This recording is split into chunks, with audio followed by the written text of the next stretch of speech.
back, everyone, to What the Fertility. Today we have with us Caroline, who is 21 weeks pregnant with her rainbow baby. So today, Caroline will be discussing the challenges that come with pregnancy after loss, as well as her journey through IVF. Welcome, Caroline. Hi, hey guys. Hi, we're Hi. so excited to have you on. I'm so excited to be here, and I'm sorry if you hear my dogs barking in the background. I had to bring them inside. We're having a little storm here, so. It won't be the first time. I think the last episode, my cat meowed like the whole 45 minutes. I love it. That's for sure. So are you 21 or I'm 20. I'm 21 weeks today. Yeah, it's kind of surreal to actually say that because you never really feel like that. I mean, I guess I'm getting bigger and I can feel her move a little bit, but you still don't really actually feel pregnant when you've kind of gone through all of this stuff. Yeah, I'll be 24 on Monday, and same thing. Like which is like the big like viability week. Oh yeah, all the milestones. It's just weird to even say it, and like you said, like you're now showing. So I think when you come from loss or even just from infertility, it just never seems real. Right, and you kind of never, even every milestone you hit, you still think about the next one and the next for one, sure. and the next one. It honestly wasn't until I came home from the hospital with Ben that I was like, oh, this is real. Like, he's not going away. Like, this is happening.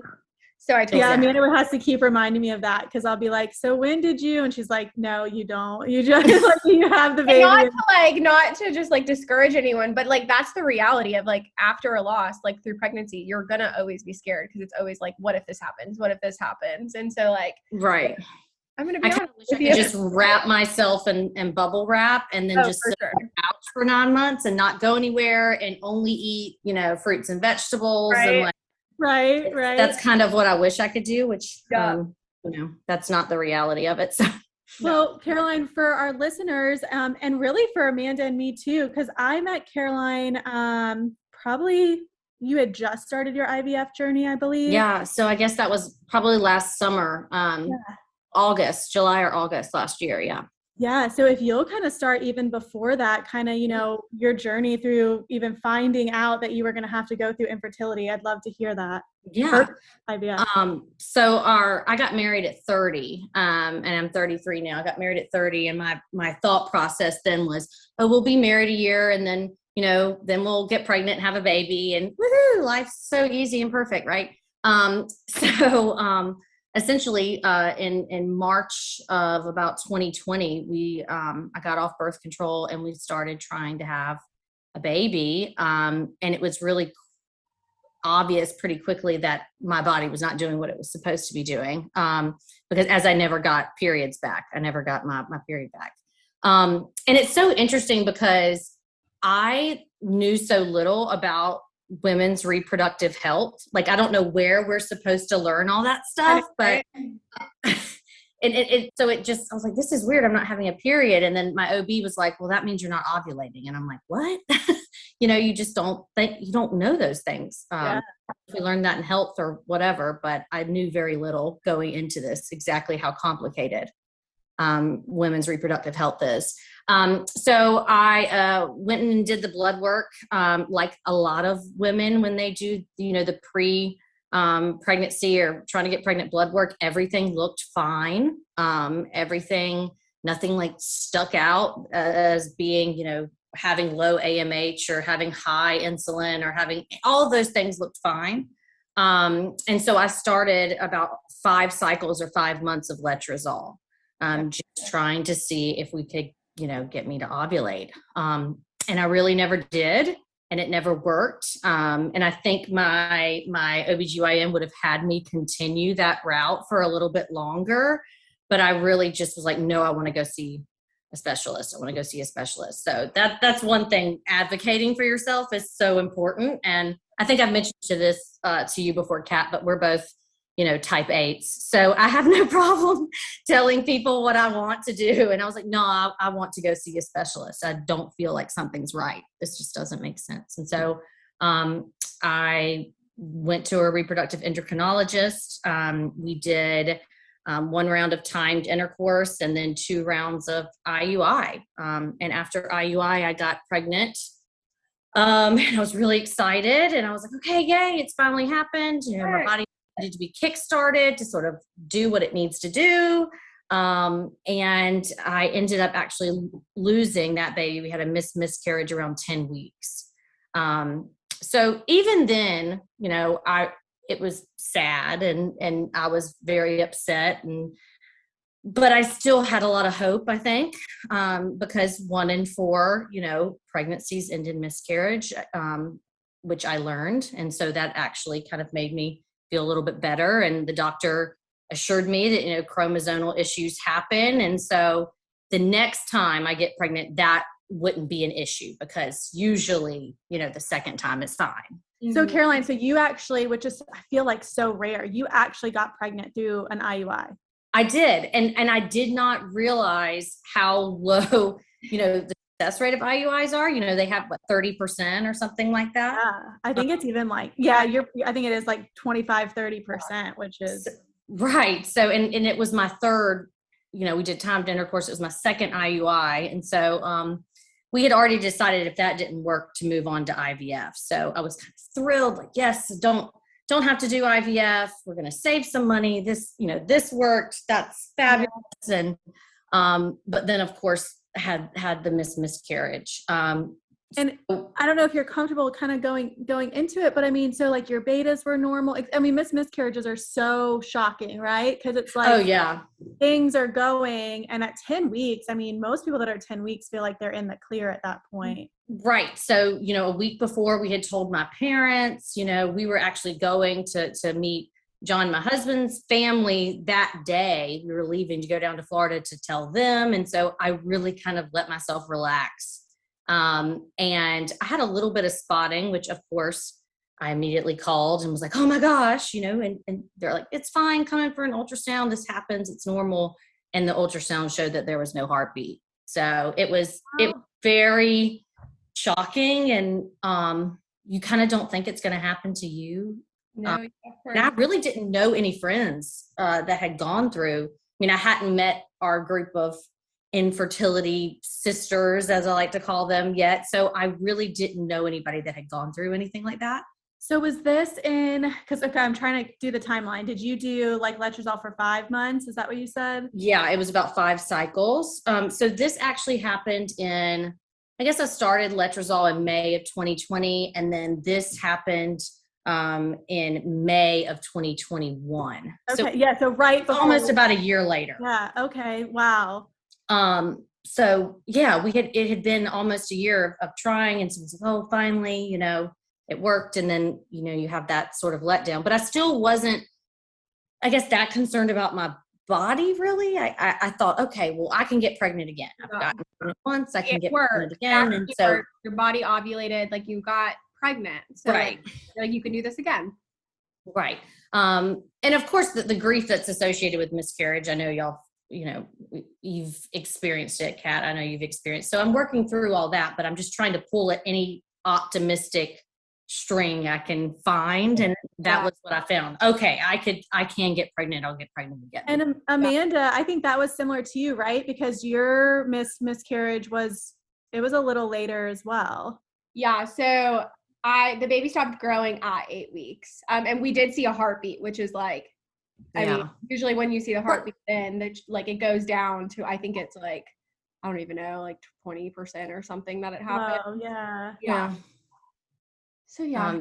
We had seen, and because I was at the clinic then, we did the 6 week, the 8 week, and this was supposed to be my first appointment at the OB was yes around that time. Yeah. So I really thought things were good. So what we ended up doing was, they said it's probably chromosomal. I had a DNC, and then that was in May, and by July, I decided to start the IVF process. And the original reason for doing that was so that we could test the embryos.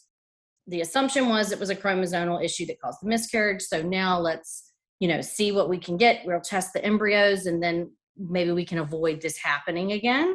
Yeah.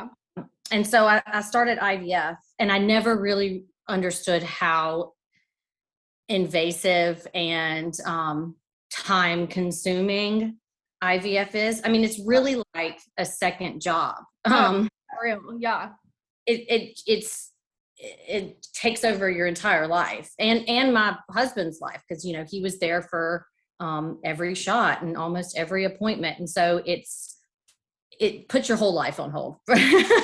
And like, especially I think all three of us are type A, like when you're such a planner and like IVF, you just can't plan as much as it is planned. There's so many delays and so many decisions you have to make. You're like, oh gosh, I got to decide if I want genetic testing. I got to decide this and that. It's like, what do I want to do with embryos? Where, how many do I want to transfer? And they want you to answer those questions, not when it's happening, but prior. Yeah. Mm-hmm. Right.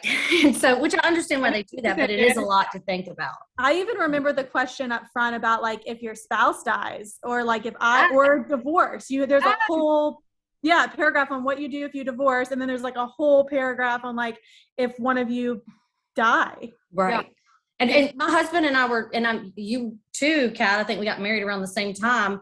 We're newlyweds. So it's kind of like get married, pandemic, infertility. So I tell John, if we can get through this, we can get through just right, because the past few years have been rough.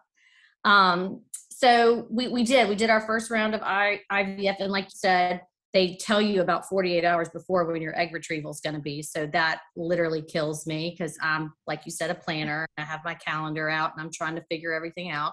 And so we ended up getting 15 eggs, which resulted in 4 embryos.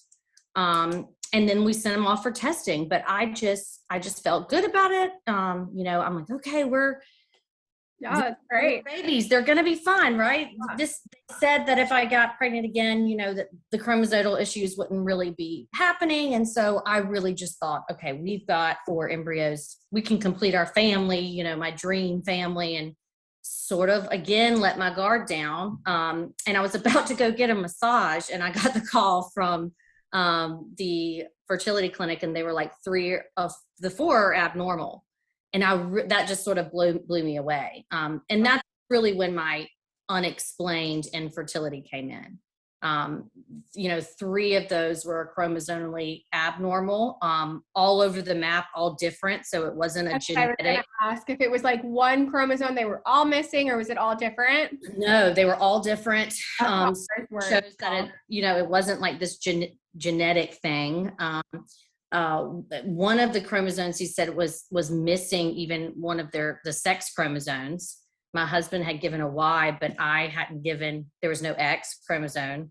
I've never heard of that. That's so interesting. Yeah. And he was like, well, and of course the doctors are very, medical. And he's like, this is very interesting to look at. And I'm just sitting there going, oh my gosh, I have one shot at a baby here, and I'm about to go lay on a massage table, and I'm supposed to relax. So literally like the most unrelaxing massage ever.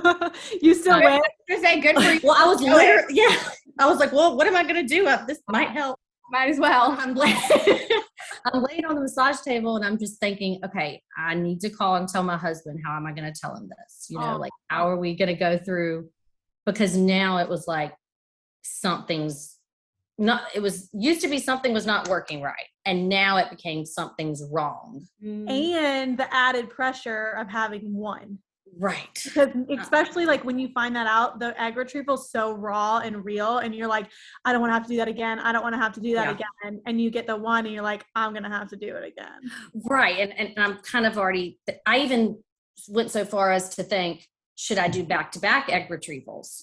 And I literally thought about it for 30 seconds. I was like, no way. And no way. I can't do that. I did. It was not fun. I don't recommend. It's such a taxing process emotionally and physically, especially if, like I said, if you're working a full-time job at the same time. It's just.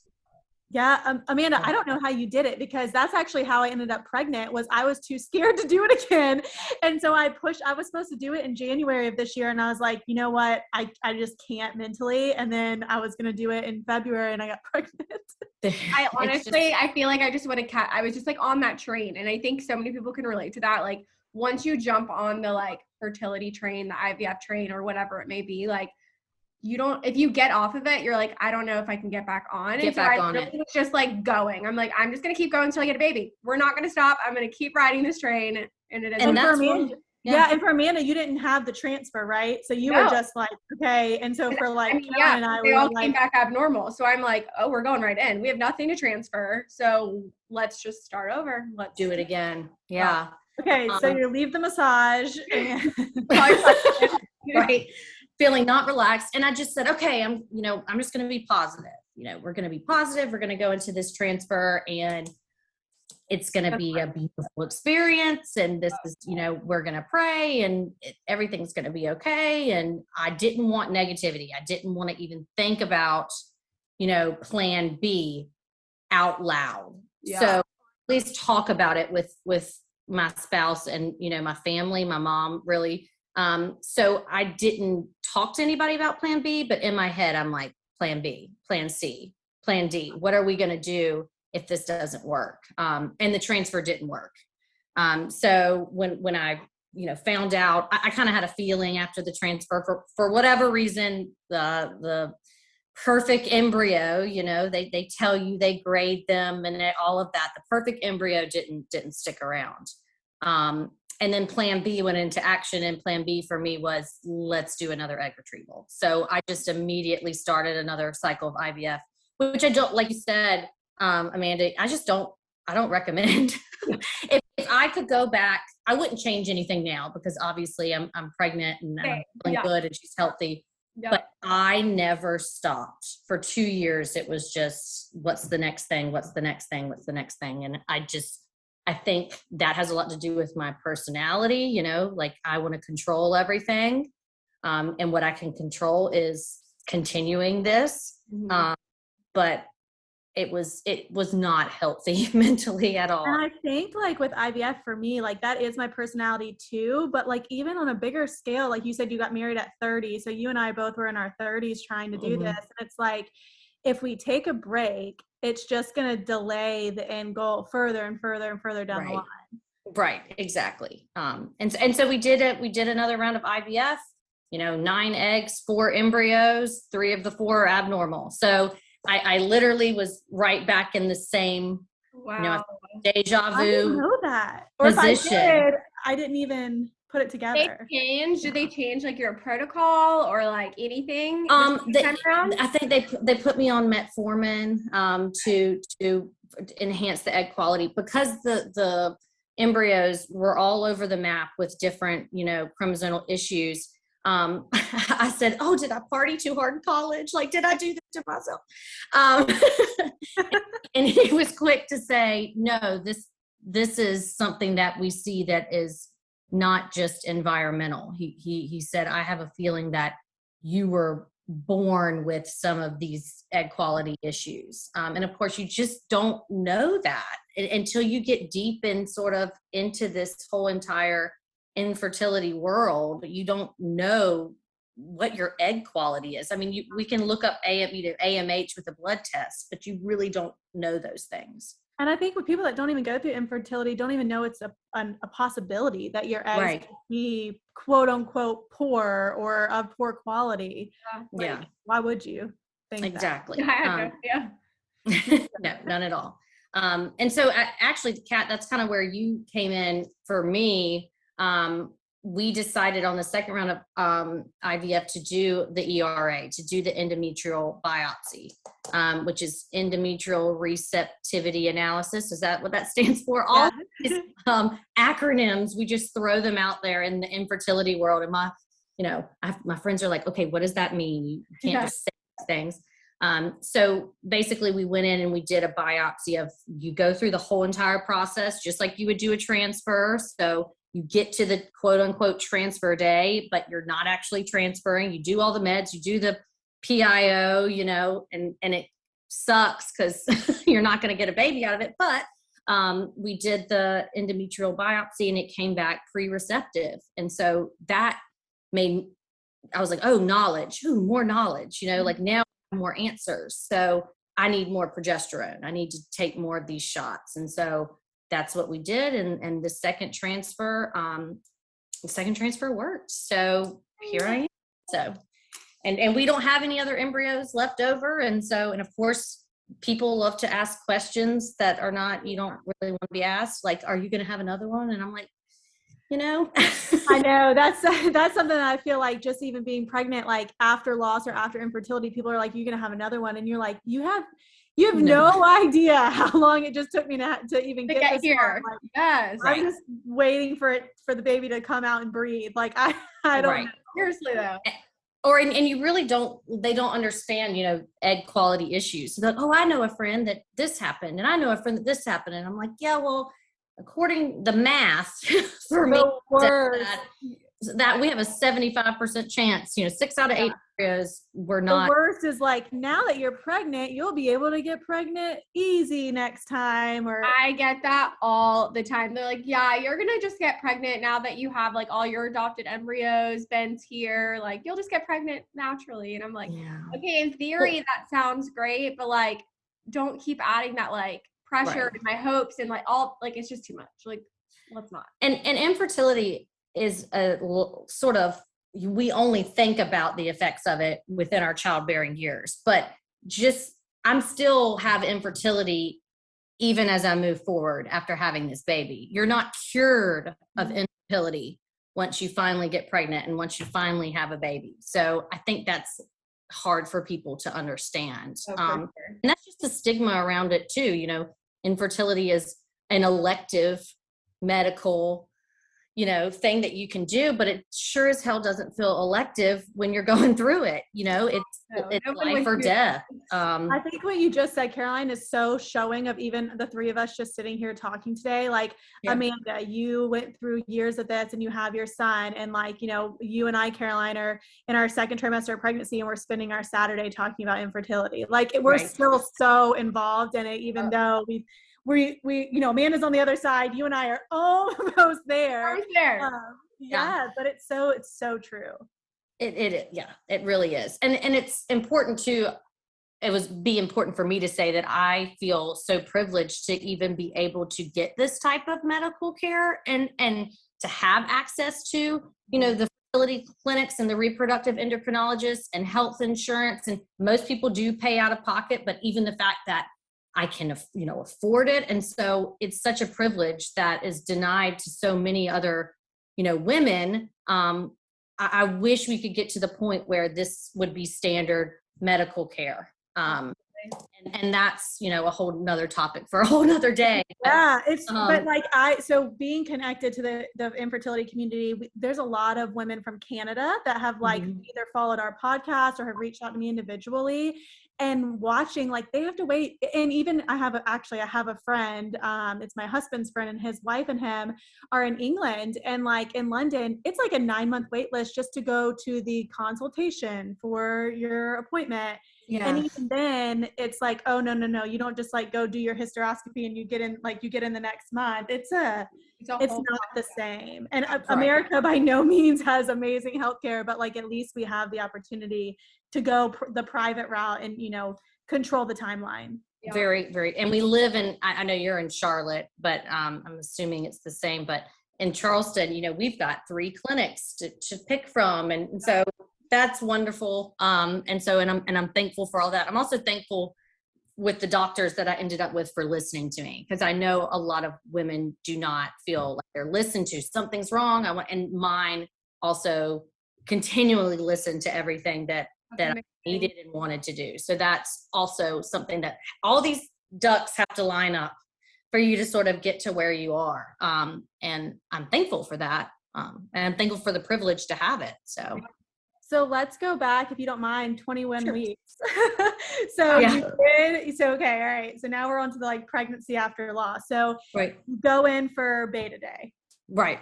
I tested early. That was gonna be my first question.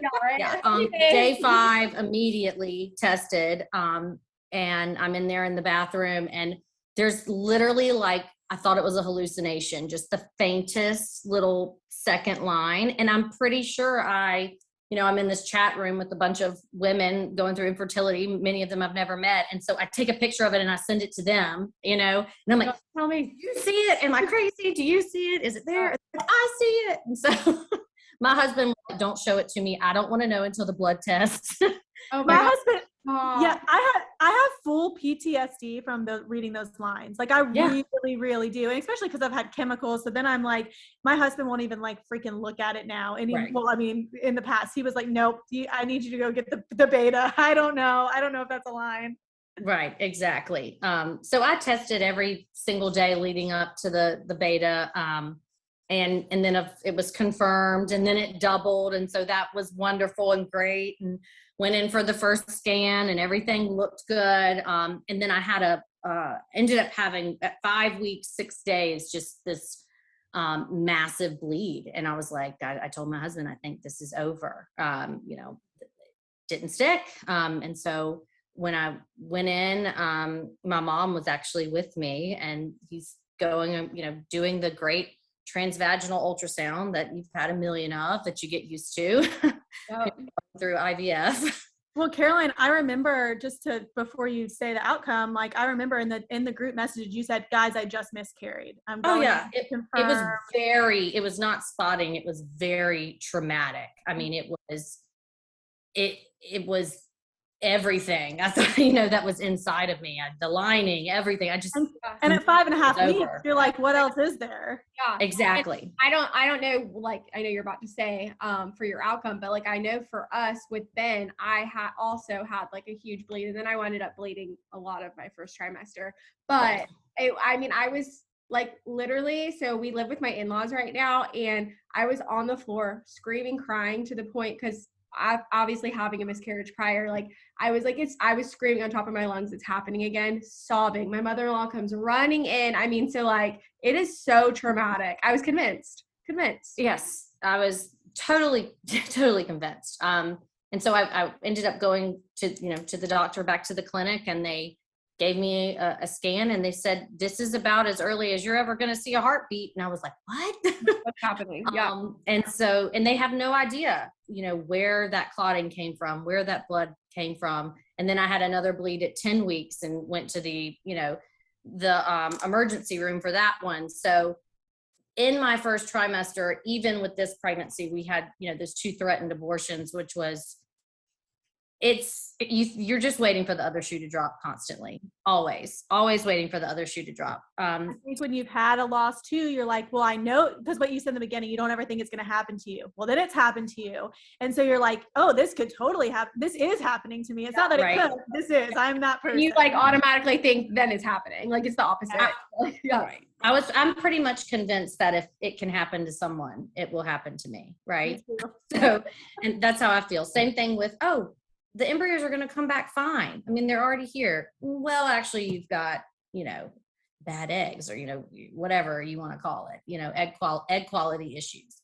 Well, the transfer has to work. IVF has to work, right?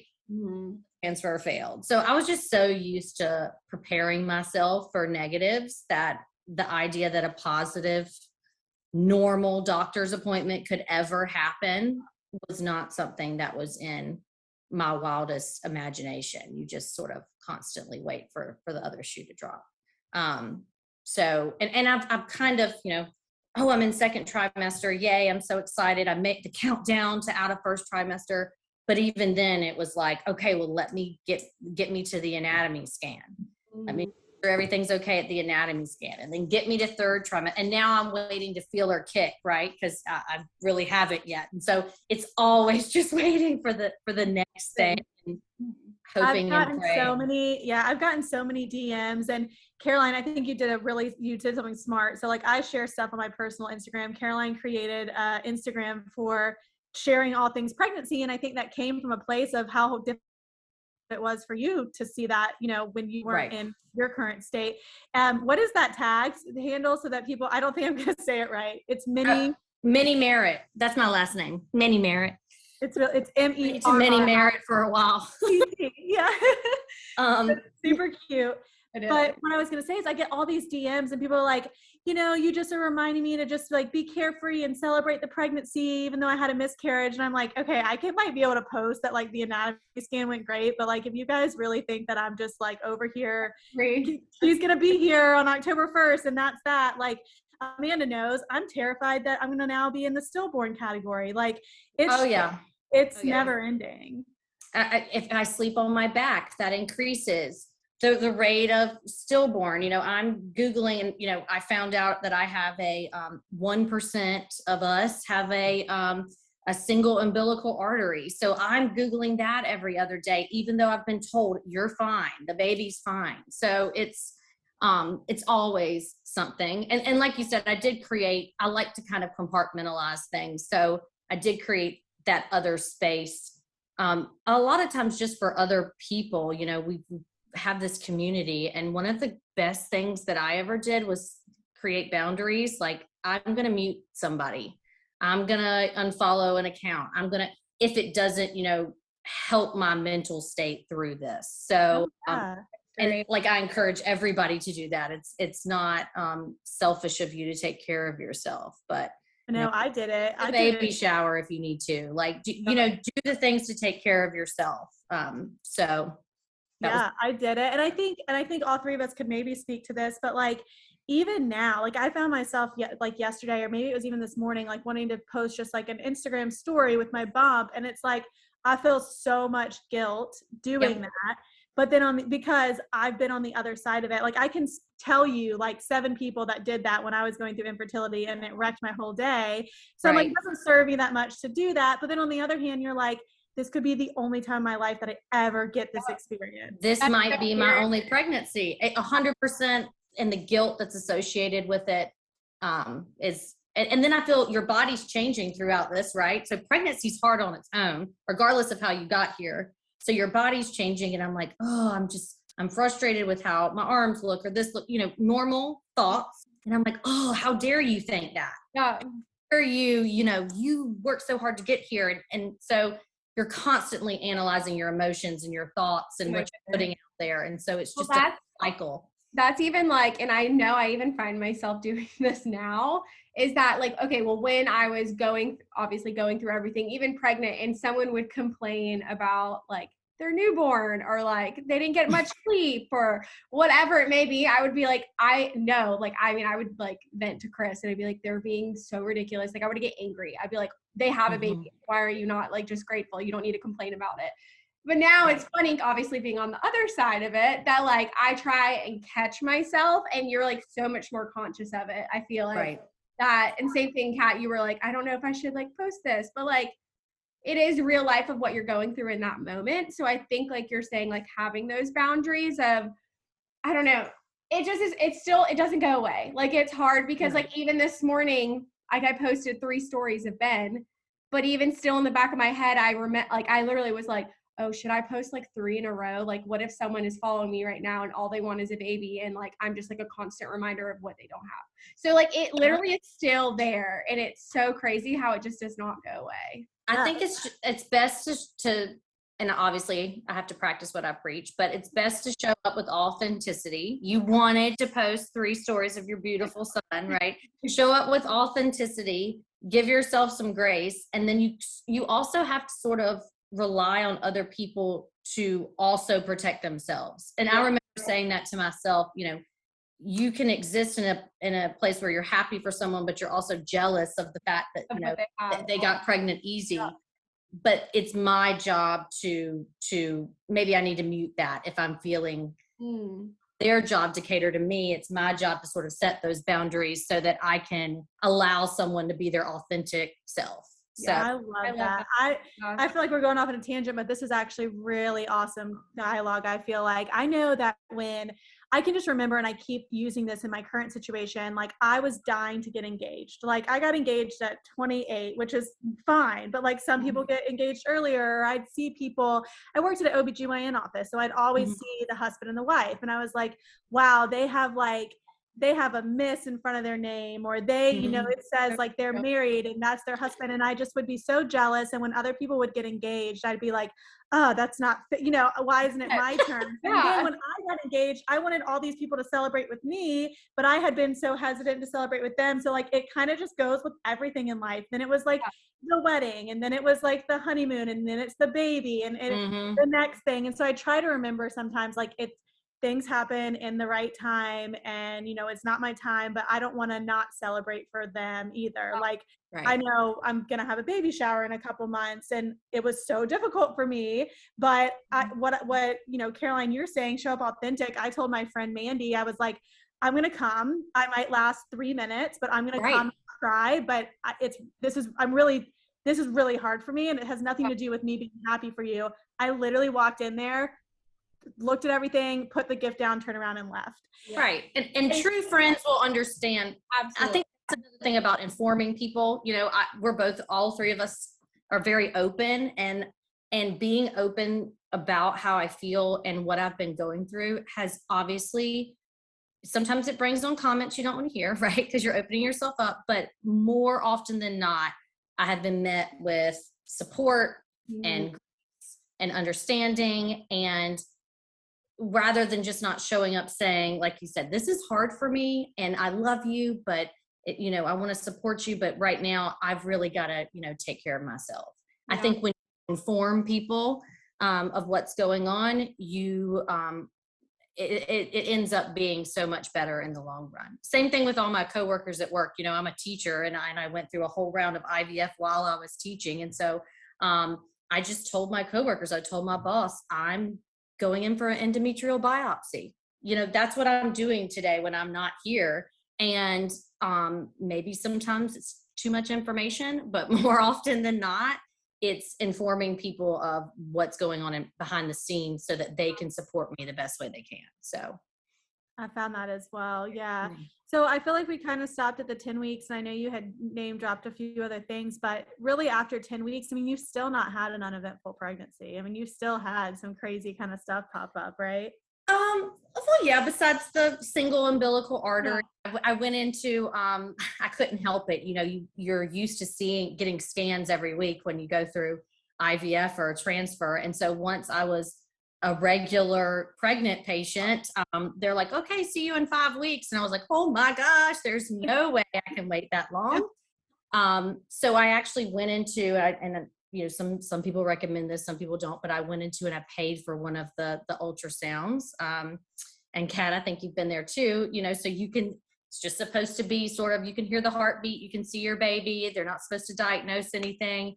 And when she got to the umbilical cord, this was at 16 weeks, she said, have you ever been told you have a, single umbilical artery, which most umbilical cords have 2 arteries, 1 vein. And I said, no, what is that? And she said, don't Google it. So I promptly Googled it.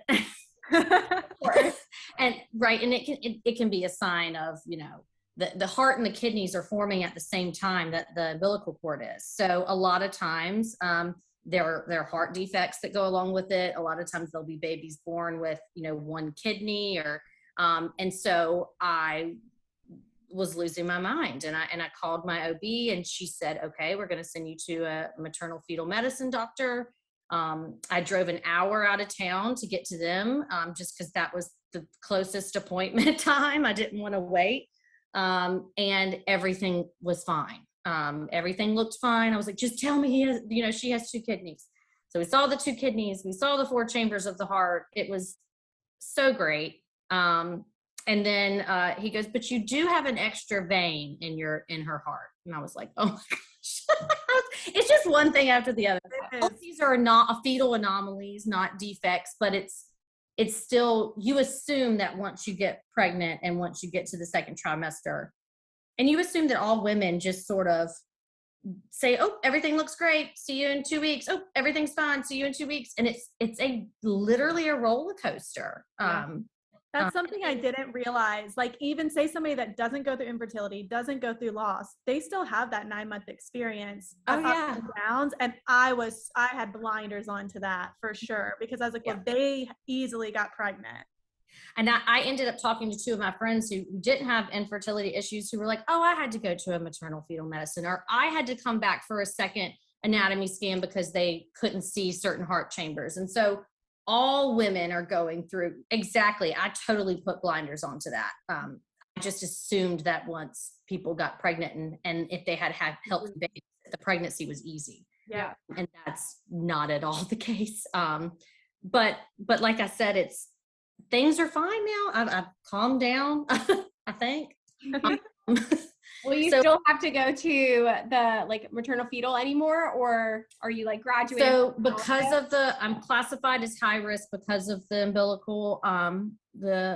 single umbilical artery. So I'll go back every 4 weeks and just measure growth and things like that. I'll say being high, because really I was good. high risk, and Yeah. high risk has its perks because I literally I like got the scans. like the 330 ultrasounds every 2 weeks. It was amazing.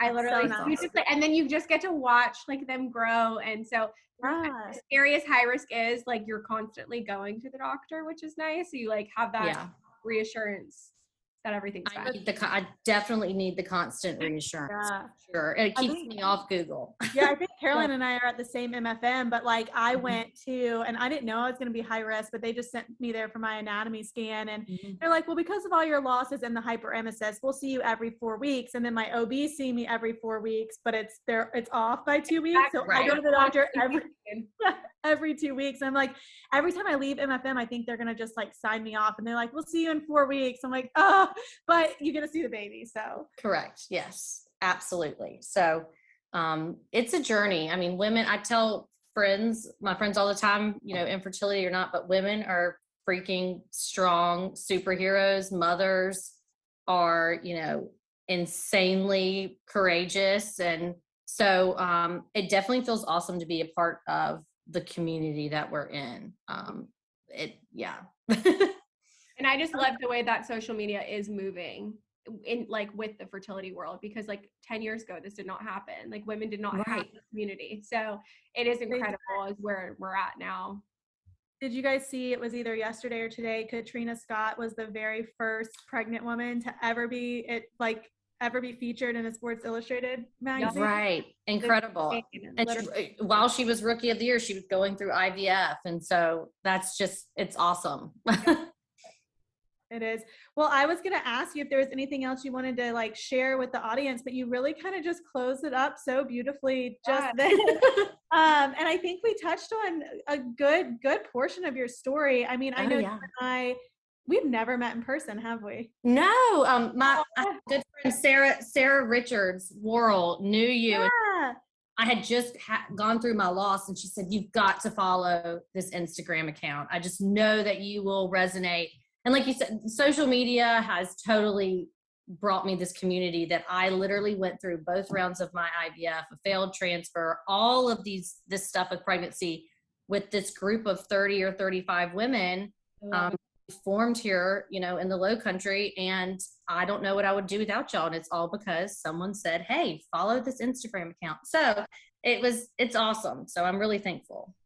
That's awesome. Can you believe we have almost 60 people in that group now? And like, I can't. We're obviously removed from it just a little bit because we're in like our subgroup, but I mean, it's crazy. Social media and just podcasts and talking about it and all that stuff. So before I let you go, will you spell out your tag so people can follow you at, and I know you just kind of started it, but it's Minnie, Minnie, Mini, Merritt, Merritt.